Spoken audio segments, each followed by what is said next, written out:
중국에서는 사실 내수 시장에서는 공급 과잉이라는 그런 독소가 있잖아요. 네네. 근데 이게 글로벌 배터리 시장으로 좀 터져 나오면서 K 배터리 영토를 좀 빠르게 침식을 하고 있지 않습니까? 네네네. 그럼 중국의 이런 밀어내기 덤핑이 이끄는 치킨 게임 판도에서 K 배터리 점유율 좀 잘 방어해낼 수 있겠습니까? 지금 중국산 배터리들의 점유율이 이렇게 폭발적으로 늘어난 거는 배터리 자체가 수출하는 것도 있지만 네. BYD를 통한 이미 차에 탑재를 해서 외국으로 나가는 것들 때문에 탑재량이 늘어나는 거예요. 네.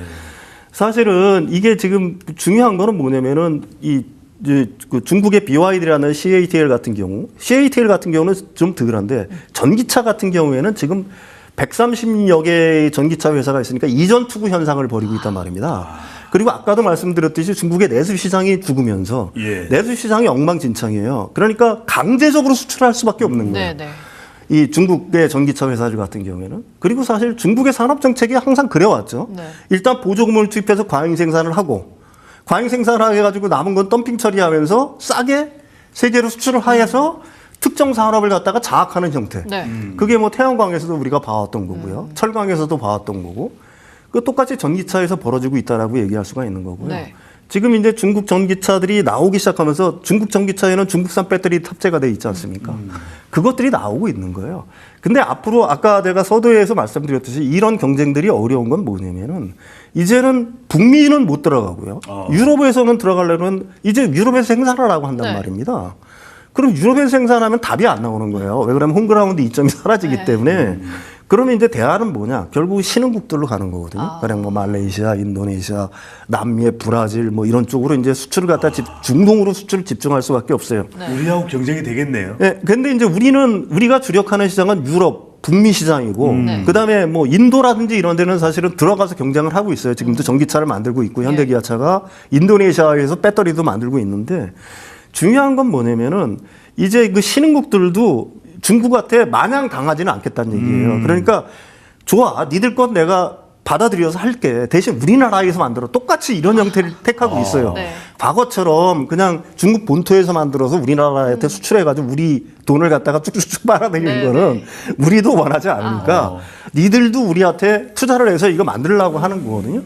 그럼 이게 한번 생각을 해보십시오. 배터리 공장이든지 전기차 공장이든지 자국에 이미 다 밸류체인이 완성돼 있어. 더 이상 투자도 필요 없어. 네. 그럼 이거는 엄청난 마진이 남겠죠. 그쵸. 근데 만약에 신국이라도 인도네시아에 공장을 지어야 된다고 생각을 해보세요. 새롭게. 그럼 이건 엄청난 캐펙스 투자가 필요한 거잖아요. 또 현지의 어떤 규제 정책에 다 수능을 해야 되는 거 아니겠습니까? 추가 비용이 들어가는 작업들이에요. 이게 마냥 쉬운 건 아니거든요.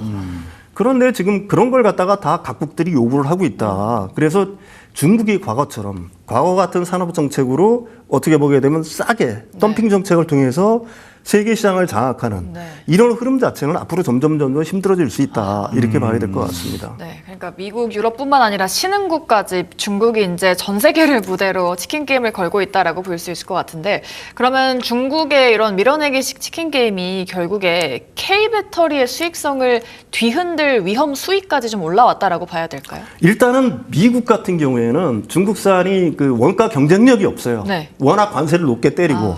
그다음에 중국산은 AMPC를 갖다가 첨단 제조 생산세액 공제 혜택을 못 받으니까 우리는 거기서 생산해내면 우리가 원가가 좀 비싸다고 하더라도 일단은 중국은 경쟁 상대가 안 돼요. 네. 문제는 아까도 얘기했지만 유럽연합입니다. 중국 본토에서 오는 게 워낙 싸요. 근데 그걸 갖다 막겠다라고 하는 거예요. 유럽이 내년부터 본격적으로. 네. 그럼 궁극적으로 아까도 얘기했지만 유럽 본토에서 생산을 해야 될 거 아니에요. 팔라고 하게 되면은. 근데 유럽 본토에서 생산을 하게 되면은 중국에서 누리던 홈그라운드 이점이 다 사라진다는 거거든요. 보조금 사라지죠. 싼 전기세가 사라질 거 아니겠습니까? 인건비 싼 인건비도 사라지죠.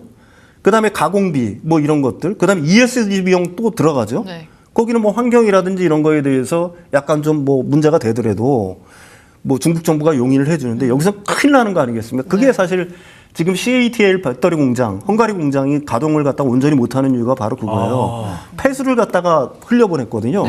근데 거기에 그 용매라든지 그 배터리 용매라는 게 엄청난 독성 물질이잖아요. 그 독성 물질이 거기에 들어가 있었다는 거예요.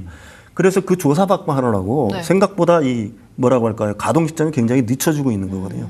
이게 중국 같으면은 사실 있을 수 없는 일인데 이게 유럽 영내로 들어오면 바로 그런 문제가 생긴다는 거예요. 이게 전부 다 원가 상승 요인이잖아요. 네. 그래서 우리나라 SNE 리서치가 조사한 바에 따르면은 만약에 중국 배터리 회사들이 유럽에서 생산을 하게 되면 우리랑 가격 경쟁력이 어떻게 되느냐? 우리보다 약간 싸요. 그렇지만 거의 비등한 수준으로 갑니다. 네. 그런데 그 약간 싼 거는 우리가 브랜드로 얼마든지 이길 수가 있는 거죠. 한국산 배터리라는 어떤 그 뭐라고 네네. 할까 신뢰성으로 충분히 이길 수가 있는 거거든요. 그러니까 이 중국에서만 생산하지 않으면은 사실은 경쟁이 가능한 수준이다 이렇게 보시면 될 것 같아요. 예. 예. 아니 근데 윤평론가님 말씀 듣고 보면은 이른바 미국의 이 철벽 네. 또 유럽의 장벽이 우리 K 배터리에는 여하튼 좋은 호재가 된다는 말씀 네, 주셨는데 그렇다고 해서 이 물량 공세를 또 무시할 수만은 없을 텐데 그렇죠. 위기 요인은 없을까요? 그러면 정말 앞으로 K 배터리는 정말 서광이 비춘다라고 볼 수 있는데 꼭 그렇지만은 또 않을 것 같기도 하거든요. 근데 물량 공세라는 게 한계가 있다는 얘기죠. 예. 왜 그러냐면은 지금 뭐 그 규제를 넘어갈 수는 없어요. 예. 사실은 우리가 중국에서 못 팔잖아요. 네. 우리나라 배터리를 못 쓰잖아요. 사실 우리가 배터리를 중국한테 전수를 해줬는데 네. 중국 전기차에 우리 배터리 달지를 못하잖아요. 왜? 우리 배터리 달면 보조금이라든지 이런 게 없으니까 못 다는 거예요. 똑같아요. 아무리 싸다고 하더라도 싸면 뭐해요? 못 들어오게 막는데 그건 방법이 없다는 얘기고 유럽 같은 경우는 그래도 좀 덜 하겠죠. 아무래도 유럽은 미국만큼 그렇게 뭐라고 할까 규제 장벽을 갖다가 높게 쌓아오지는 않았으니까 지금 이제 하나하나씩 만들어가는 단계라고 사실은 얘기할 수가 있는 건데 근데 가장 중요한 건 아까도 얘기했지만 차이나 쇼크 2.0에 대해서 각국이 느끼는 불안감의 정도가 과거와는 전혀 다르다는 얘기예요. 과거의 소비재들 뭐 의류 뭐 장난감 이런 거는 그래 싸게 들어와도 뭐 이거는 뭐 오히려 우리나라 인플레이션 압력을 낮추는데 도움이 될 수 있어 이 정도로 받아들였지만 지금 이 차이나 쇼크 2.0은 산업재란 말입니다. 철강 그다음에 그 자동차, 전기차 그다음에 그 뭐야 태양광 패널, 배터리 등 이거는 미래 산업이에요. 이게 다 죽어버리면은 그렇게 싸게 들어가서 그 싸게 들어오면은 다 초토화되는 거 아니겠어요? 그게 이제 가장 그 뭐라고 할까요? 가장 쉽게 얘기해 보면 우리나라 태양광들 그 전에 많이 깔았잖아요. 근데 우리나라 자국 태양광 하나도 없어요. 다 중국산입니다 지금. 네. 이게 태양광을 깔면 뭐예요? 우리나라 태양광 업체들은 다 죽는데 몇 년 전에 오시아 홀딩스라든지 하나솔루션 얼마나 네네. 어려웠어요. 그러면은 살아나려면 어떻게 되겠어요? 과거처럼 중국산을 무작위로 싸다고 해서 무분별하게 들어오게 되는 순간에 자국 산업은 다 초토화되는 거거든요.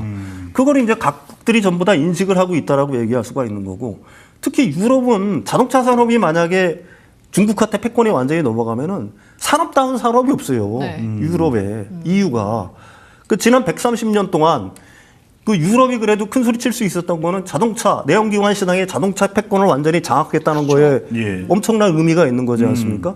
유럽 연합에서 만약에 자동차 산업마저 다 뺏긴다라고 해봐요. 한번 유럽 연합을 내가 지금 경영하고 있는 네. 유럽 연합의 의장이라고 한다면은 어떤 생각을 할까요? 이거는 그 단순히 산업 하나가 가령 뭐 어떤 산업의 사이클상 그냥 뭐라고 할까요? 사라지는 거, 경쟁력을 잃어서 사라진다라고 보는 게 아닙니다. 이거는 어떻게 보게 되면 유럽연합의 패권 자체를 잃는다라고 생각을 하는 거기 때문에 그걸 막기 위해서는 사활을 걸 수밖에 없다라고 저는 생각을 하고 있는 거고요.